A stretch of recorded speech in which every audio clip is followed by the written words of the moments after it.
Well, church, this coming Sunday, August 23rd, is Launch Sunday. This week, we'll be bringing back our on-campus Sunday morning ministries. I want to share with you some of the specifics regarding how we're going to approach this Sunday and then the Sundays that follow. First, we're going to continue having 2 Sunday morning worship services at 9:30 and 11, with only half the seating available in order to continue to maintain appropriate social distancing.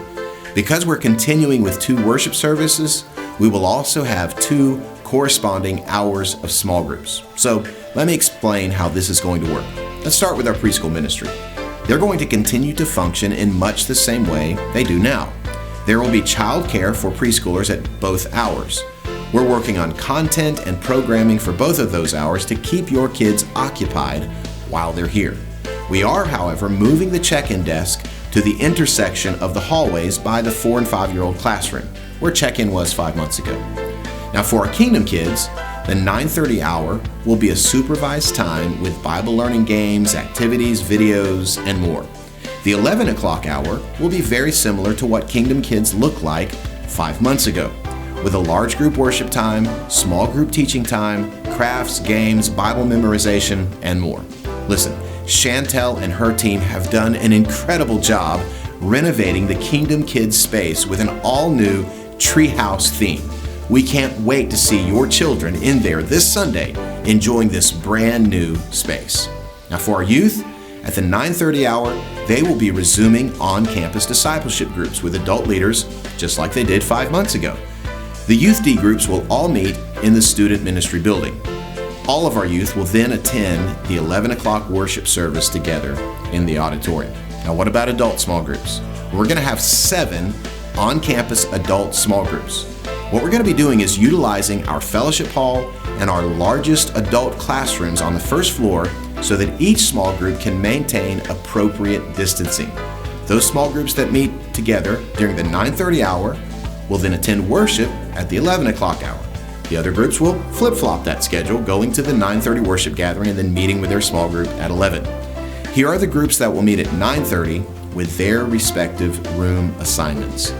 The Dorcas class will be in room 100. Our senior adult class will be in room 101. Joe Galloway's class will meet in room 103. And Mike Sarton's class will meet in the fellowship hall.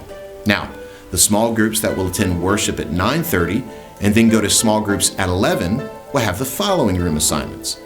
Wade Casey's class will meet in room 101, Nick Burrows and Josh Louis' class will meet in room 103, and Greg Bowman's class will meet in the fellowship hall. Now obviously, around 10:50 or so, there will be a transition of a lot of people happening at the same time, from small groups to worship and from worship to small groups. So to alleviate congestion in our hallways, we will have a traffic flow pattern similar to what you've seen in grocery stores and shops. We're designating the keyboard side of the auditorium as the exit door as you leave the 9:30 worship service and go to your small group. We're designating the drum side of the auditorium as the entrance side for those who leave their 9:30 small group and are entering the 11 o'clock worship service. Even better, if you can go outside and walk between the office annex and the auditorium to transition between worship and small groups, that will cut down on congestion considerably.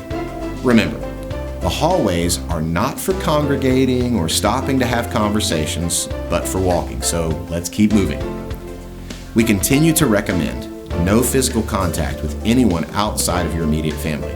Further, we also recommend the wearing of masks when entering and exiting the building and when transitioning between small groups and worship. Now, it's no secret to any of us that wearing masks is a topic of much debate and controversy in our world.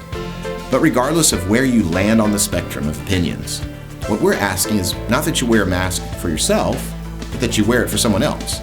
I think all of us could agree. If me wearing a mask makes someone else feel more comfortable to come and attend our service and thereby hear the gospel of Jesus Christ, friends, I'll wear a mask all day long for that opportunity. Listen, these are certainly strange days that we're in, but I believe together we can press into relationships of encouragement, care, growth, and spiritual maturity.